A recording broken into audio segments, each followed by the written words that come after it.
Hello दोस्तों, नमस्कार। स्वागत करते हैं आपका फिर से हमारे इस नए सेशन में। तो आज के इस लेक्चर में हम लोग कंटिन्यू करेंगे साइंस का पार्ट 6। ओके, सो शुरू करते हैं। आज का पहला क्वेश्चन, जब एक पिंड को पृथ्वी से चंद्रमा पर ले जाया जाता है, आपके पास ऑप्शन है 4। मतलब क्वेश्चन कहने का ये है तात्पर्य कि कोई पिंड है वो पृथ्वी से चंद्रमा पर जा रहा है, तो उसमें क्या परिवर्तन होगा। तो जैसा कि आपको पहले बता चुके हैं कि जो हमारा मास होता है, द्रव्यमान होता है, वो सभी जगहों पे क्या होता है, समान होता है, वो चेंज नहीं होता है। बट जो हमारा वेट होता है, भार होता है, वजन होता है, वो चेंज होता रहता है, गुरुत्वाकर्षण पर डिपेंड करता है। ओके, किस पे, ग्रेविटी पर डिपेंड करता है। जैसा कि आपको पता है चंद्रमा पर गुरुत्वाकर्षण पृथ्वी के गुरुत्वाकर्षण का 1/6 भाग है। ओके, मतलब वहां पे 1/6 भाग है, कहां पे, चंद्रमा पर। कहां से, पृथ्वी से। ओके, सो वहां पे क्या होगा, भार में परिवर्तन होगा, लेकिन क्या होगा, द्रव्यमान में परिवर्तन होगा, नहीं होगा, क्योंकि द्रव्यमान जो है सभी जगहों पे समान रहता है। बट जो हमारा भार होता है वो डिपेंड करता है गुरुत्वाकर्षण पर। इसलिए आपका ऑप्शन हो जाएगा option B is the right answer. ठीक है, भार में परिवर्तन होता है परंतु द्रव्यमान समान रहता है। ओके, सो नेक्स्ट क्वेश्चन, निम्नलिखित में से कौन सा तरल पदार्थ सबसे अधिक सांता है। आपके पास ऑप्शन है तेल, दूध, जल, पेट्रोल। अब देखिए सांता मीन्स होता क्या है। ठीक है, तो समझिए, सांता मीन्स होता है गाढ़ापन, या हम कह सकते हैं यह एक तरह का घर्षण बल है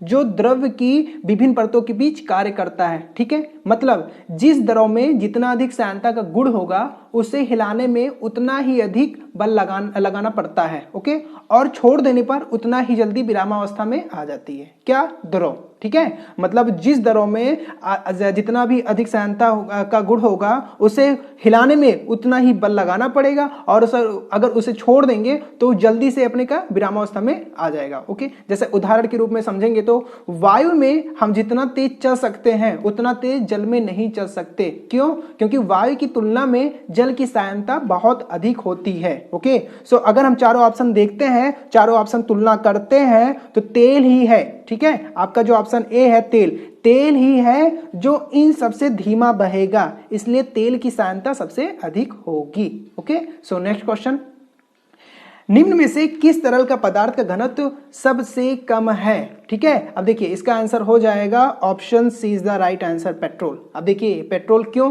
क्योंकि समझिए जो तैरता है उसमें घनत्व कम होता है। ठीक है, जो तैरता है उसमें घनत्व कम होता है, और जो डूब जाता है उसमें अधिक घनत्व होता है।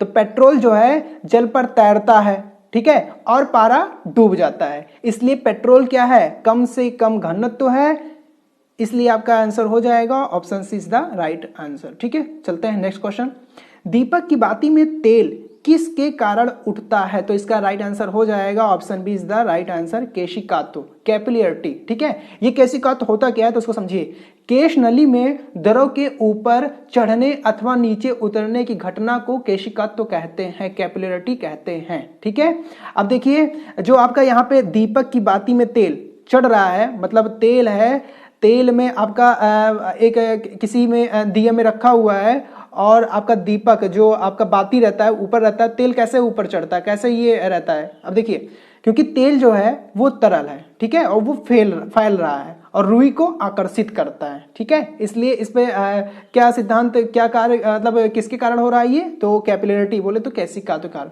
इसके और भी उदाहरण हैं जो एग्जाम में पूछे जाते हैं केशिकात्व के, उसको भी नोट कर लीजिएगा। जैसे पेड़ पौधों का जल अवशोषित करना। ठीक है, जो पेड़ पौधे होते हैं जल को अवशोषित करते हैं, उसका भी रीजन यही है, केशिकात्व, कैपिलरिटी है। ठीक है, और एक आपका एग्जाम्पल बहुत ही महत्वपूर्ण है, जो इंक पेन से हम लोग लिखते हैं, मार्कर पेन से, इसका जो कार्य करता है ये भी केशिकात्व के कारण से ही। ठीक है, और इसके एक उदाहरण है, तौलियों के द्वारा जो शरीर से पानी को अवशोषित करता है वो भी किसके कारण, केशिकात्व के कारण ही। ओके, सो चलते हैं नेक्स्ट क्वेश्चन, 20 हर्ट्ज से 20,000 हर्ट्ज की आवृत्ति वाली ध्वनियों को इस रूप में जाना जाता है। देखिए ऐसे क्वेश्चन को हम पहले भी कर चुके हैं, आपको अच्छे से पता होगा कि जो आपका 20,000 से 20,000 हर्ट्ज, 20 हर्ट्ज से 20,000 हर्ट्ज की आवृत्ति, मतलब इनके बीच में 20 हर्ट्ज से और आपका 20,000 हर्ट्ज के बीच में जो आवृत्ति वाली ध्वनियां होती हैं उन्हें क्या कहते हैं? श्रव्य ध्वनियां कहते हैं, ठीक है। और ये ध्वनियां मनुष्यों के द्वारा सुनी जा सकती है, ठीक है, हमारे कान इसको सुन सकते हैं।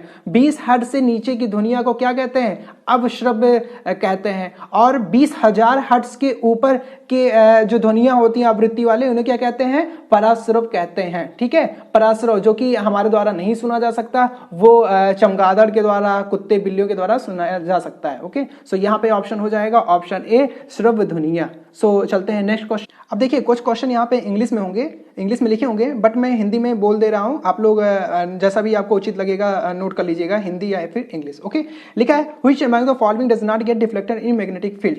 मतलब क्वेश्चन कहने का ये है, इनमें से कौन सा ऐसा पदार्थ है, तत्व है जो मैग्नेटिक फील्ड को डिफ्लेक्ट नहीं होगी, ठीक है, डिफ्लेक्ट नहीं करेगी, नॉट गेट, डिफ्लेक्ट नहीं करती है, मतलब कि मैग्नेटिक फील्ड जो चुंबकीय क्षेत्र होते हैं उसको विचलित नहीं करती है, ठीक है। अब देखिए समझिए पहले मैग्नेटिक फील्ड होती क्या है।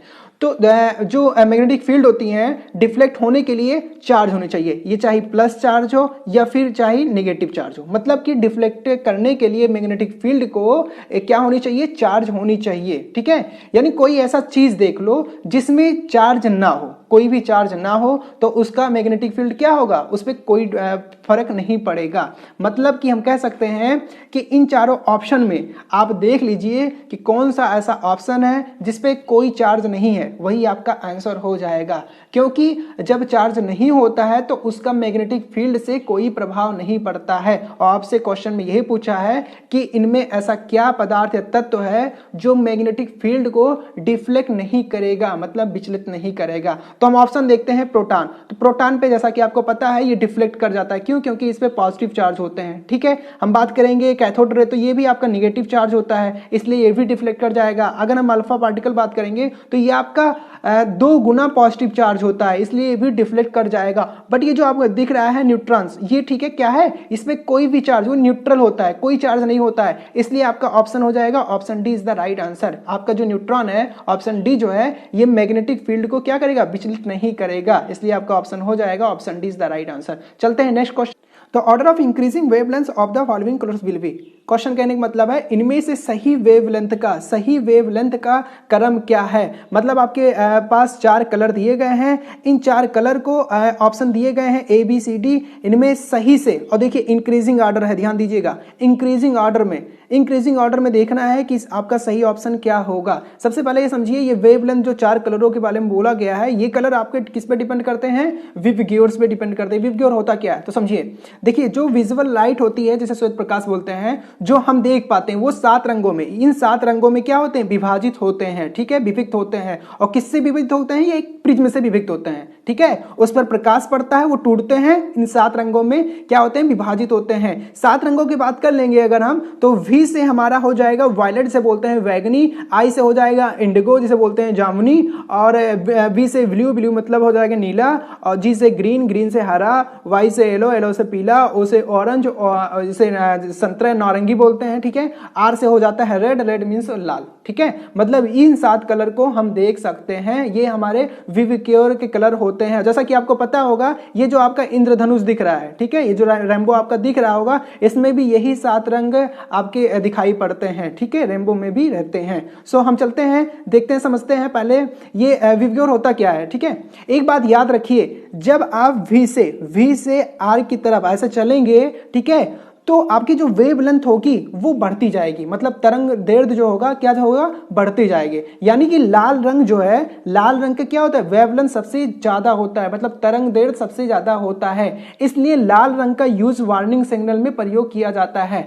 कभी आपने सोचा है कि ट्रैफिक लाइट लाल रंग क्यों बनी होती है, किसी और रंग की क्यों नहीं? क्योंकि ट्रैफिक लाइट में लाल रंग वार्निंग का काम करता है, ठीक है, वार्निंग का काम करता है। और वार्निंग का काम क्यों करता है? क्योंकि इसकी जो है वेवलेंथ सबसे ज्यादा होती है, ये बिखरेगी कम, ठीक है। सो अगर हम ऑप्शन पे चलेंगे, जैसा कि क्वेश्चन पूछा गया था, इंक्रीजिंग ऑर्डर में आपका वेवलेंथ बैठाना है, तो देखिए सबसे ज्यादा जो वेवलेंथ होता है रेड में होता है, अगर रेड नहीं है तो ऑरेंज में होगा। आप यहाँ पे ऑप्शन देखिए, रेड है नहीं, आपका ऑरेंज है, मतलब ये आपका जो 1 लिखा मतलब पहला है आपका ऑरेंज। ये आप चारों ऑप्शन में देखिए कि इंक्रीजिंग ऑर्डर में दिखाना है, तो सब चारों ऑप्शन में देख लीजिए, आपका लास्ट में ऑरेंज कहां पे दिया है, option B is the right answer हो जाएगा। ठीक है, और एक चीज ध्यान दीजिएगा, जिसकी वेवलेंथ सबसे ज्यादा होगी उसकी फ्रीक्वेंसी सबसे कम होती है। अगर हम बात करेंगे यहाँ पे रेड की बात करेंगे तो इसकी वेवलेंथ तो ज्यादा है बट इसकी फ्रीक्वेंसी सबसे कम होती है, और फ्रीक्वेंसी सबसे ज्यादा किसकी होगी, वायलेट की होगी, बोले तो किसकी, बैगनी की होगी। सो चलते हैं नेक्स्ट क्वेश्चन पे। ए रेडियो एक्टिव आइसोटोप्स, एक रेडियोधर्मी आइसोटोप है, वह टूट जाता है। मैंने 96 बार उसे देखा कि उसका 1/8वां हिस्सा बचा था। ठीक है, मतलब कोई रेडियोधर्मी आइसोटोप है, वह टूट जाता है। 96 मिनट बाद मैंने देखा कि उसका 1/8 बोले तो 1/8वां हिस्सा बचा था। तो उसकी हाफ लाइफ पीरियड बोले तो अर्ध आयु काल क्या होगी। क्वेश्चन यही पूछा गया है कि इसका हाफ लाइफ पीरियड अर्ध आयु काल क्या होगा। ठीक है, अब देखिए ये समझिए हाफ लाइफ पीरियड होता क्या है, बोले तो अर्ध आयु काल होता क्या है। तो समझिए कि एक ये आपका मान लीजिए कोई रेडियो एक्टिव पदार्थ है, ठीक है, और ये टूट जाता है, आधा रह जाता है। ठीक है, ये कोई एक पूरा रेडियो एक्टिव पदार्थ था और ये टूट जाता है, टूटने के बाद ये आधा रह जाता है। ठीक है, तो जितने टाइम में, जितने समय में ये आधा रह जाएगा उसे बोलते हैं हाफ लाइफ पीरियड।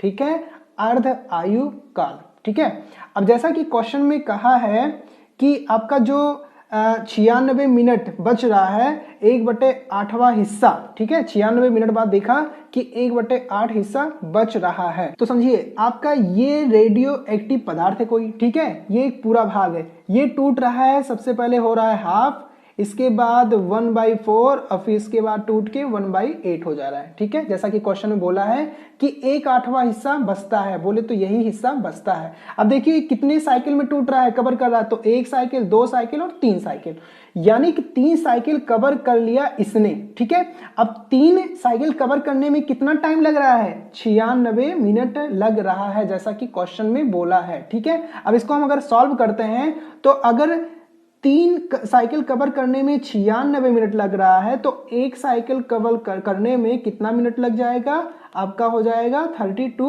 मिनट। ठीक है, और यही आपका आंसर हो जाएगा।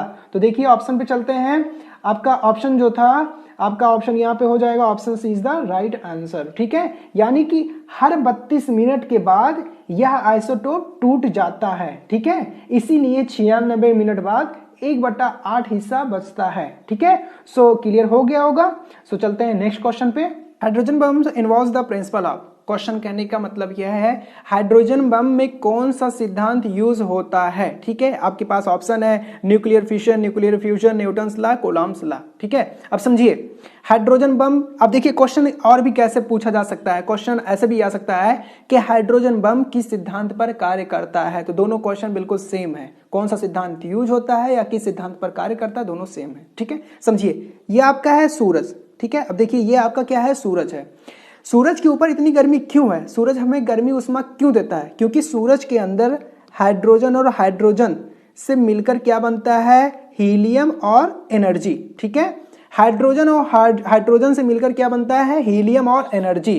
अब ये हाइड्रोजन और हाइड्रोजन जो मिल रहा है इसे क्या बोलते हैं, फ्यूजन। फ्यूजन बोले तो संलयन। ठीक है, ध्यान दीजिएगा, ये जब छोटे छोटे चीजें एक बड़ी चीजें में बनती है तो उसे क्या बोला जाता है, संलयन या फ्यूजन बोला जाता है। ठीक है, और देखिए यह साथ में क्या हीलियम्स और एनर्जी देते हैं, जिससे हमको बहुत ज्यादा उष्मा प्राप्त होती है, गर्मी प्राप्त होती है। ठीक है, तो समझिए आपका जब कभी भी छोटे छोटे चीजें एक बड़ी चीजें में बनते हैं तो उसे क्या बोलते हैं, संलयन या फ्यूजन बोलते हैं। सो आपका जो हाइड्रोजन बम है ये आपका हो जाएगा option B is the right answer, ये न्यूक्लियर फ्यूजन पर सिद्धांत पर कार्य करता है। ठीक है ना, न्यूक्लियर फ्यूजन को हिंदी में बोलते हैं नाभिकीय संलयन। ठीक है, सो आपका आंसर हो जाएगा option B is the right answer. हाँ, एक चीज और ध्यान दीजिएगा, न्यूक्लियर फिशन जो है, ऑप्शन ए जो दिख रहा है न्यूक्लियर फिशन, इसे बोलते हैं नाभिकीय विखंडन। इस पे कौन सा सिद्धांत, मतलब इस सिद्धांत पे कौन सा मतलब कि हम कह सकते हैं क्या बनता है, तो आपका जो एटम बम बनता है, एटम बम इसी सिद्धांत पर वर्क करता है। किस सिद्धांत पर, नाभिकीय विखंडन पर, न्यूक्लियर फिशन पर। ओके, सो क्लियर हो गया होगा। चलते हैं नेक्स्ट क्वेश्चन पे। Which of the following is an semiconductor. Question कहने का मतलब है इनमें से कौन सा अर्धचालक है। ठीक है, देखिए यदि किसी चीज में करंट पास हो जाता है, ठीक है, कोई भी चीज है अगर करंट पास हो जाता है, बोले तो विद्युत धारा का प्रवाह हो जाता है, तो उसे क्या बोलते हैं, कंडक्टर बोलते हैं। ठीक है, क्या बोलते हैं, कंडक्टर। कंडक्टर मीन्स होता है चालक, ठीक है, जिसमें विद्युत प्रवाह हो रहा है, जैसे चांदी, तांबा, एल्युमिनियम। और आपको अच्छे से पता होगा चांदी सबसे अच्छा कंडक्टर होता है। ठीक है, मान लीजिए यदि किसी चीज में करंट पास नहीं होता है, ठीक है, विद्युत धारा प्रवाह नहीं होता है, तो उसे क्या बोलते हैं, इंसुलेटर बोलते हैं, बोले तो अचालक बोलते हैं, जैसे ईंट हुआ, रबर हुआ, कागज या प्लास्टिक। ठीक है, अब एक तीसरा भी होता है जो सेमीकंडक्टर बोलते हैं, इसे क्या बोलते हैं, अर्धचालक। ये बीच के होते हैं। ठीक है, सामान्य अवस्था में इंसुलेटर भी होते हैं, परंतु कुछ विशेष परिस्थितियों में क्या होते हैं, कंडक्टर जैसा व्यवहार करते हैं, जैसे सिलिकॉन हो गया, जर्मेनियम हो गया, कार्बन हो गया, बोरॉन हो गया, कैडमियम हो गया आदि इसके मोस्ट इंपॉर्टेंट है जो एग्जाम में पूछे जाते हैं। सो आपका जो अर्धचालक है यही पूछा गया है, तो आपका हो जाएगा option is the right answer, हो जाएगा सिलिकॉन। ठीक है, सिलिकॉन क्या है, आपका सेमीकंडक्टर है, यह अर्धचालक होता है। ठीक है, तो आपके तीन तरह के होते हैं, एक होता है कंडक्टर जिसमें विद्युत का प्रवाह हो जाता है, दूसरा होता है इंसुलेटर जिसमें विद्युत का प्रवाह नहीं होता है, तीसरा होता है सेमीकंडक्टर जिसे बोलते हैं अर्धचालक। ये दोनों अवस्थाएं में काम करते हुए हैं, मतलब ये बीच के होते हैं। ठीक है, सो आज के लेक्चर में इतना ही था, बाकी नेक्स्ट लेक्चर में मिलेंगे। अगर आपको वीडियो अच्छा लगता है तो लाइक करते रहिए, शेयर कर दीजिए अपने दोस्तों के साथ। थैंक्स सो मच दोस्तों and all the best, take care, bye bye.